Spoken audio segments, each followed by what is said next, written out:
বাংলাদেশের ইতিহাসে, রাজনৈতিক ইতিহাসে রাজনৈতিক দলগুলো একসাথে বসার কালচার কোনো সময় ছিল না, কোনো সময় ছিল না। কেউ কারো চেহারা পর্যন্ত দেখতো না। স্বৈরাচার বিরোধী আন্দোলনের পরে একটা লাভ হয়েছে, বড় ধরনের লাভ আমার কাছে। আমরা সবাই এই দিনগুলো এত কষ্টের মধ্যে অতিক্রম করেছি। আমি, আমার পরিবার, আমার আত্মীয় স্বজন, আমার বন্ধু বান্ধব, আমি একা না তো, যারা আছে এখানে সবাই এত কষ্টের মধ্যে আমরা দিনগুলো অতিক্রম করেছি। এখানে আমাদের কিছু কমন ফিলিং চলে আসছে আমাদের। এটাই হচ্ছে বাংলাদেশের ভবিষ্যৎ। আমাদের সবাই সাফার করেছি, কষ্ট করেছি, এবং সেখান থেকে বেরিয়ে যাওয়ার জন্য, মুক্ত হওয়ার জন্য সংগ্রাম করেছি। সেই জায়গাতে আমাদের মধ্যে একটা ফ্র্যাটার্নিটি ডেভেলপ করি, যে কারণে আজকে এখানে সবাই বসে আছে। বাংলাদেশের ইতিহাসে, রাজনৈতিক ইতিহাসে রাজনৈতিক দলগুলো একসাথে বসার কালচার কোনো সময় ছিল না, কোনো সময় ছিল না। কেউ কারো চেহারা পর্যন্ত দেখতো না। আজকে কিন্তু আমরা এখানে বসেছি সবাই মিলে, আমরা বসে ভবিষ্যৎ বাংলাদেশের কথা বলছি। আমরা এখানে বসে আগামী নির্বাচনকে কিভাবে সুষ্ঠুভাবে পরিচালিত করে দেশে একটি গণতান্ত্রিক অর্ডার ফিরিয়ে আনবো, সেই লক্ষ্যে আমরা সবাই চলছি, যার যার অবস্থান থেকে অবশ্য।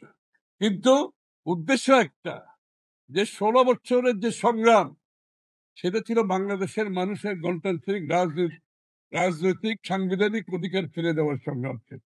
এবং সেই সংগ্রামে আমরা জয়ী হয়ে যে বাকি কাজটা আছে, সেই বাকি কাজটা যদি আমরা করতে না পারি, আজ পর্যন্ত কিন্তু 14 মাস হয়ে গেছে। হাসিনা পালিয়ে যাওয়ার পরে 14 মাস আমরা অতিক্রম করছি, আজ পর্যন্ত কিন্তু বাংলাদেশের গণতান্ত্রিক অর্ডার ফিরে আসেন। ডক্টর ইউনূস সাহেবের সরকার আছে, অন্তর্বর্তীকালীন সরকার আছে, কিন্তু বাংলাদেশে কিন্তু এখনো এই মুহূর্তে পর্যন্ত কোনো গণতান্ত্রিক অর্ডার ফিরে আসেনি। কোন, যার জন্য আমরা যুদ্ধ করেছি একটি নির্বাচিত সংসদ সরকারের জন্য, সেটা এখন আমরা পাইনি। এই জন্য আজকে আমরা সবাই ঐক্যবদ্ধভাবে আমরা জাতীয় সনদ সই করেছি, এবং সনদ সই করার পরে এখন আমাদের বাকি কাজ যেটা আছে, আগামী নির্বাচনকে সকলে ঐক্যবদ্ধভাবে অংশগ্রহণের মাধ্যমে বাংলাদেশে একটা গণতান্ত্রিক অর্ডার ফিরিয়ে আনতে হবে। এখন রাস্তার আন্দোলন নয়, এখন আন্দোলন হচ্ছে জনগণের কাছে আমাদেরকে যেতে হবে। আমরা সাংঘর্ষিক রাজনীতির দিকে যেতে পারবো না, আমরা হিংসাপরায়ণ রাজনীতির দিকে যেতে পারবো না। আমরা পরস্পরের সাথে সম্পর্ক নষ্ট করে রাজনীতি করে যদি যাই, আবার সেই পুরনো কালচার আমাকে ফিরে যেতে হবে। আমরা যাই করি, বাংলাদেশের রাজনীতিক যে যে কালচার, যেটা যে সংস্কৃতি যেটা ছিল বিগত দিনে, সে সাংঘর্ষিক প্রতিহিংসামূলক, সেখান থেকে আমাদেরকে বেরিয়ে আসতে হবে। আজকে আগামীর বাংলাদেশ গড়তে হলে আমাদেরকে সহনশীল হতে হবে, একে অপরের প্রতি শ্রদ্ধাবোধ রাখতে হবে, দ্বিমত পোষণ করেও তার মতকে শ্রদ্ধা জানাতে হবে। আমাদের এই কালচারগুলো আনতে হবে। আরেকজনের সাথে দ্বিমত পোষণ করবো, তারপরে তার মতকে শ্রদ্ধা জানাতে তো আমার অসুবিধা নেই। আমাদের এই কালচার, এই সংস্কৃতি ফিরিয়ে আনতে হবে। তা না হলে শত সংস্কার করেও, আপনারা যদি শত সংস্কার করে বাংলাদেশে কিন্তু সত্যিকার অর্থ গণতন্ত্র ফিরিয়ে এনে গণতন্ত্রকে প্রতিষ্ঠানিক রূপ দেওয়া যাবে।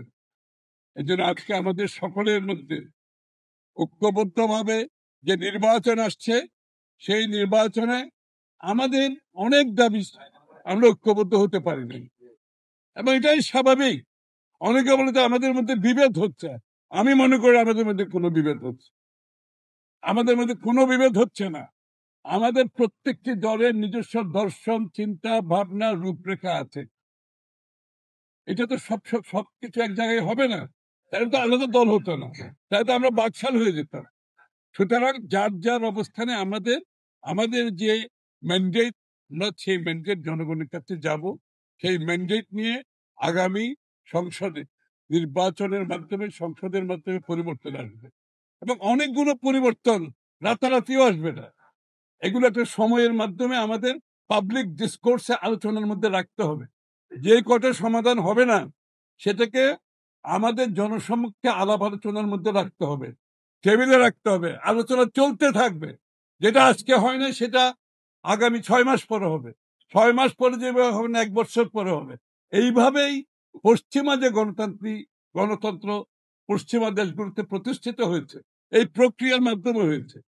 নির্বাচন প্রক্রিয়া চলতে থাকবে। নির্বাচন হচ্ছে আপনি, এটা হচ্ছে কারেকশন প্রসেস। নির্বাচন হচ্ছে আপনার ফিল্টারেশন প্রসেস। কিন্তু এই নির্বাচনের ধারাকে আমরা যাতে বাধাগ্রস্ত না করি, নির্বাচনকে যদি বাধাগ্রস্ত যাই, তাহলে কিন্তু গণতন্ত্র প্রতিষ্ঠিত করার কোনো সুযোগ নেই। আমাদের মধ্যে যেটা অমিল থাকবে, আমরা জনগণের কাছে যাব, আমরা জনগণের ম্যান্ডেট নেব, আমরা ম্যান্ডেট নিয়ে সেটা আমরা সমাধান করব। রাস্তায় সাংঘর্ষিক অবস্থা, প্রতিহিংসার মাধ্যমে এগুলো সমাধান করতে গেলে আবার শেখ হাসিনার জমানায় ফিরে যেতে হবে। এটা করা যাবে না কিন্তু। সুতরাং আমাদেরকে আজকে সবাইকে মিলে ঐক্যবদ্ধভাবে সত্যিকার অর্থে একটা গণতান্ত্রিক পরিবেশ সৃষ্টি করতে হবে। সবাইকে ধন্যবাদ।